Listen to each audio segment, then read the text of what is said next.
Train के अंदर railway किसी भी जगह जहां पब्लिक खड़ी है, जागृत है, हर तरीके से चौकन्नी है, कारोबार हो रहा है, लोग आ रहे जा रहे, ऐसी भी भीड़ भाड़ इलाके में लोग बड़े ही आराम से क्राइम करके निकल जाते हैं। ऐसा ही एक वाकया है कि एक महिला और पुरुष ट्रेन में सफ़र कर रहे थे और इसी दरमियान कुछ बदमाश ट्रेन में आ जाते हैं और हथियारों के बलबूते पर ट्रेन के अंदर की भीड़ को लूटते हैं, बल्कि इस महिला के साथ सामूहिक रूप में चारों एक के बाद एक दुष्कर्म भी करते हैं और उसके पति के ही सामने। जब पति उसका विरोध करता है तो पति को वह इतना मारते हैं और कुछ लोग उसको पकड़ लेते हैं, कुछ महिला के साथ ऐसा गलत काम करते हैं। ट्रेन में और भी लोग मौजूद थे, बल्कि भीड़ भाड़ बहुत थी। महिला चीख चिल्ला रही थी, मदद के लिए गुहार लगा रही थी, लेकिन कोई भी आगे नहीं आया क्योंकि इन बदमाशों के हाथों में हथियार थे। तो इस प्रकार से कहीं भी किसी के साथ कुछ भी हो सकता है। हमेशा सतर्क रहें और ऐसी स्थिति में जब 2-4 लोग हों और सैकड़ों की मात्रा में लोग हों तो फिर संगठित रूप से इस प्रकार के क्राइम को रोका जा सकता है। तो ये घटना कब की है, कहाँ की है और कैसे ये घटना घटित हुई और इतने सारे लोगों ने उसे बचाया क्यों नहीं? चलिए पूरी समझते हैं घटना को। दरअसल ये घटना है 10 अक्टूबर 2021 की, जब एक पैसेंजर ट्रेन यूपी से बिहार के लिए जा रही थी। रात के लगभग 10 बज रहे होंगे तब एक स्टेशन से कुछ 4-5 बदमाश इसमें चढ़ जाते हैं।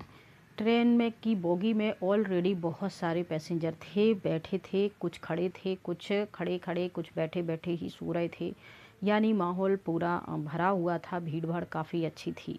जैसे ही ट्रेन चली जाती है और अंधेरे से रास्ते में पहुंचती है, स्टेशन से काफ़ी दूर निकल जाती है और दरवाज़ा बंद हो जाता है, रात भी गहराने लगती है। ये बदमाश अपने जेब में से पिस्टल, हथियार, चाकू जो भी इनके पास रहता है वो निकाल के हवा में लहराते हुए लोगों से कहते हैं कि जल्दी से तुम्हारे पास रुपया, पैसा और कार्ड, एटीएम कार्ड वगैरह, मोबाइल्स वगैरह जो भी हैं जल्दी से मेरे को दे दीजिए, वरना तुम्हें घायल कर दिया जाएगा। लोग डर की वजह से इन बदमाशों को अपने पास जो भी उनके पास मोबाइल थे, पैसे थे, क्रेडिट कार्ड वगैरह, डेबिट कार्ड थे, जो भी दे देते हैं। फिर ये बदमाश सब लूटपाट करके बोगी में और गेट के पास आके खड़े हो जाते हैं। इंतज़ार करते हैं कि अगला स्टेशन जब आएगा तो ये वहाँ उतर जाएंगे और इंतज़ार कर ही रहे थे कि इनकी एक सीट पर बैठी नज़र महिला के ऊपर पड़ जाती है। वह उस महिला को देखकर इनमें से एक लड़का उसको गंदे गंदे इशारे करना शुरू कर देता है। महिला पहले इनके इशारों को नज़रअंदाज करके मुंह घुमा के बैठ जाती है, लेकिन ये शख्स उनके करीब जाकर उसको छेड़ने लगता है। फिर महिला थोड़ा सा विरोध करती है। इसके बाद ये उसको और भी ज़्यादा छेड़ने लगता है, इधर उधर टच करने लगता है। तब महिला खड़ी हो जाती है और ज़ोर ज़ोर से चिल्ला पड़ती है, इनको विरोध करती है। तब इनके जो बाकी 3 साथी थे वो भी महिला के पास आते हैं और हरकतें करना शुरू कर देते हैं।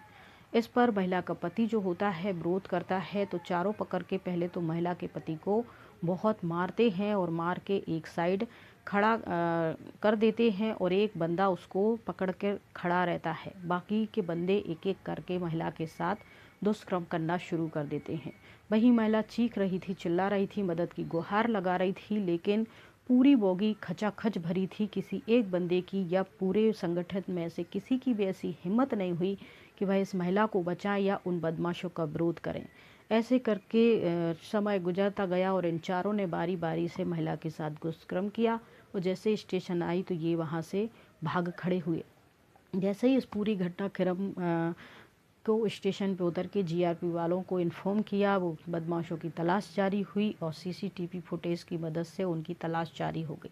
इस पूरी घटनाक्रम को बताने का यही एक उद्देश्य है कि देखिए, हम अगर 2 लोगों पे, 4 लोगों पे 400 लोग भारी नहीं पड़ पा रहे हैं तो हमारे संगठन का कोई मतलब नहीं है। आज इनके साथ, कल उनके साथ, परसों किसी के भी साथ हो सकता है। वो हमारे रिलेटिव भी हो सकते हैं, हमारे अनजान वाले भी हो सकते हैं। तो एक इंसानियत के रिश्ते के नाते हमारा ये फ़र्ज़ बनता है कि कहीं भी संगठित या भीड़ भाड़ वाले इलाके में कम से कम अगर इस प्रकार की घटना घटित हो रही है तो हम सभी को मिलकर इस घटना को रोकने का प्रयास करना चाहिए। कोई एक हिम्मत दिखाए, 2-4 हिम्मत दिखाएं तो बाकी के लोग भी हिम्मत दिखाते हैं। तो तो ये नहीं सोचिए कि अनजान है, हमें तो इस सफ़र में मिले हुए हैं, इसलिए जो हो रहा है तो अपने जान माल के नुकसान की परवाह करते हुए हम बुज़दिलों की तरह ये सब कुछ तमाशा चीखें सुनते रहें। लेकिन हमें एक इंसान के नाते एक ताकतवर बन के हमें ऐसे दुष्कर्म को, ऐसे घटिया जो अंजाम होते हैं, वारदात होती है, उनको रोकने का प्रयास करना चाहिए। बाकी ये घटनाक्रम किस सुनाने का, किसी को परेशान करने का नहीं, बल्कि एक संदेश देना है कि अगर भीड़ भाड़ इलाके में इस प्रकार का कोई वारदात हो रही है तो हम सभी को मिलकर संगठित रूप से इनको रोकने का प्रयास करना चाहिए। अच्छा, खुश रहिए। जय हिंद, जय भारत।